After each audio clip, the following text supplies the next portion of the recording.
Welcome, here I've got Niteo Tools Titan and I'm gonna show you how to change volume button function in the camera app at this device. So at first we have to tap on a camera button here to open it.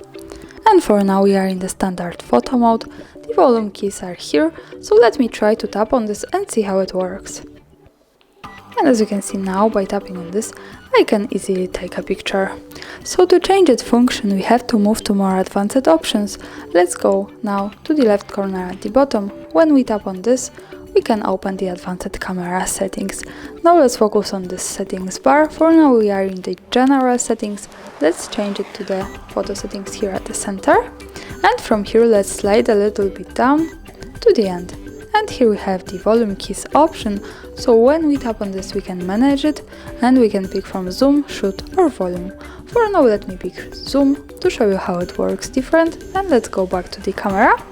And now let me try to use these buttons once again. And as you can see now, I can zoom by tapping on this and get closer to my subject and also go back. So this is how it works. Thanks for watching, subscribe our channel and leave the thumbs up.